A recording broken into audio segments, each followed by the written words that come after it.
Орой мэндэ найзуудаа. Өнөөдөр нийгмийн сүлжээгээр маш их хэмжээгээр бухимдж явуулж байгаа нийслэлийн өмчөд зорчих тээвэр нэгтгэлийн улсын үйлдвэрийн газрын автобусны жолоочийг техникийн хяналт үүслэх буюу онцлогоонд ороогүй гэдэг асуудлаар 50,000 төгрөгөөр торгосон асуудлын талаар би бас доорх тайлбар хийх нь зүйтэй байхаа гэж би бодож байна. За нэгдүгээрт нь нийслэлийн өмчөд зорчих тээврийн нэгтгэлийн компани автобуснууд Монгол улсад мөрдөгдөж байгаа ачаа зорчих тээвэрлэх Монгол улсын зорчих тээврийн дүрм журам стандартын дагуу техникийн хяналтыг үүслэхт жилд 2 удаа орох ёстой. 2 удаа оруулах ажлыг тухайн байгууллагын удирдлагын баг, шалгах механик, ерөнхий инженер тухайн тээврийн хэрэгслүүдийн орсон он сар өдрийнхэн дагуу хойр баталж тухайн хойрыг нь зорчих тээврийн нэгтгэлийн дарга нь баталж ич техникийн хяналтыг үүслэхт оруулж тухайн тээврийн хэрэгсэл хөдөлгөөнд орох гол зөвшөөрлөө авдаг. Өнөөдөр техникийн хяналтыг үүслэхт ороогүй тээврийн хэрэгсэл буюу автобус хөдөлгөөнд оролцож байгаа гэдэг бол маш ноцтой. Энэ өөрөө зорчих тээвэрлэхдээ маш аюултай ноцтой зөрчил төрийн өмчийн улсын байгууллагын автобус зөрчил гаргаж байгаа гэдэг бол энэ бол хамгийн том ноцтой зөрчил. Энийг хэн хяндаг вэ гэхээр нийслэлийн харьяа, нийслэлийн нийтийн тээврийн газар, нийслэлийн нийтийн тээвэр газар дээр зорчих тээврийн хилцэг гэж байдаг, хяналтын хилцэг гэж байдаг. За энэ дотор автоэрийн хяналтын улсын байцаагч нар тухайн Улаанбаатар хотод бүртгэлтэй, гэрээний дагуу хяналт тавьдаг. Тэр тусмаа нийтийн тээврийн бүх байгууллагуудад автоэрийн хяналтын улсын байцаагч төлөвлөгөөт ус хяналт шалгалтыг, үзлэг шалгалтыг байнга хийх ёстой. За энэ хийгээгүйгээс болж өнөөдөр тухайн тээврийн хэрэгсэл техникийн хяналтыг үүслэхт ороогүй байж ич хөдөлгөөнд оролцсон байна гэдэг. Нэгдүгээрт нь мэргэжлийн хүний хувьд дүгнж байна. Хоёрдугаарт нь нийслэлийн харьяа хяналтын газрууд юусоо ажиллаа хийгээгүй байна. Гуравдугаарт нь нөгөө алдарт ногоон автобусны хэрэгт хамгийн их холбогдсон байгууллага бол нийслэлийн тээврийн газар.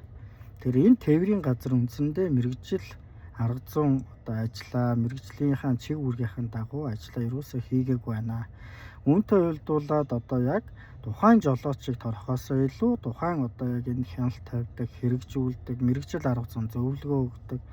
Яг энэ гол удирдлагын баг буюу энэ тодорхой чиглэлийн байгууллагуудад нийслэлийн засаг дарга Нямбатар хариуцлага тооцох ёстой. Өнөөдөр зүгээр нэг нохоод барьдаг мод шиг жолооч торгуулдаг, жолооч хариуцлага тооцуулдаг байж болохгүй. Өнөөдөр жолооч гэдэг бол өнөөдөр маш их ачаалттай, маш их мэрэгсэн тухайн замын хөдөлгөөнд аюулгүй, ая тухтай байх нөхцөлийг бүрдэж хөдөлгөөнд оролцуулах ажлыг хийдэг.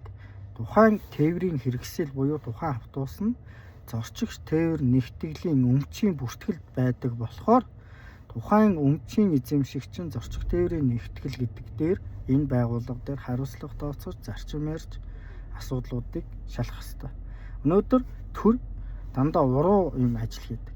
Хувийн хвшлэл торгоод байдаг, хувийн хвшлэл хянаад байдаг, хувийн хвшлүүддээ шалгаад байдаг. Өнөөдөр хамардор хагарахаа хичээр төрийн өмчийн бүх байгууллагууд дээр ерөөсөө хяналт шалгалт хийдгүү тод илэрл өнөөдөр тухайн жолоочийг 50,000-аар торгосон үйлдэл нь олон нийтийн хэрэгслээр буюу тухайн жолооч өөрийнхөө үзэл бодлынхаа дагуу тухайн замын цагдаад шаардлага тавьж байгаа асуудал тавьж тухайн бичлэг ил болсноор л өнөөдөр жижиг болгож энэ бол хамгийн том ноцтой зөрчлөө гэж би бас мэргэжлийн хүний хувьд бас энэ асуудлыг хэлмээр байна.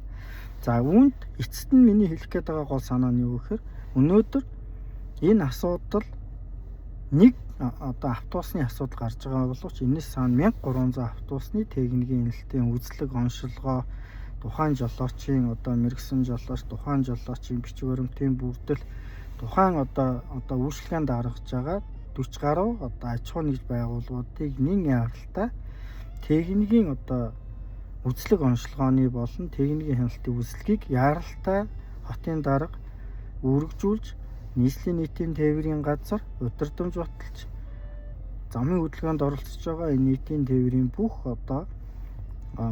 дунд том оврын одоо зорчиг тээврийн одоо үйлчлэгээ үзүүлж байгаа бүх аж ахуйн нэгжүүдэд хяналт шалгалт хийж зөрчил дутагдлыг арилгах тухайн одоо зөрчил гаргасан аж ахуйн нэгжүүдэд маш том хариуцлага тооцох ёстой гэж мэргэжлийн хүний хувьд тээврийн одоо мэргэжлийн хүний хувьд онцгойлон энэ асуудлыг хэлмээр байна. Өнөөдөр цагдаа жолооч торох биш байхгүй юу? Тухайн байгууллагын одоо удирдлагуудад маш том хариуцлага тооцох одоо эрх журам нь байгаа байхгүй. Тэгэхээр энэ асуудлыг бас ялгаж салгаж энэ асуудлыг ярих ёстой гэдгийг би бас мэргэжлийн хүний хувьд бас онцгойлон тайлбарлаж хэлмээр байна. Баярлалаа.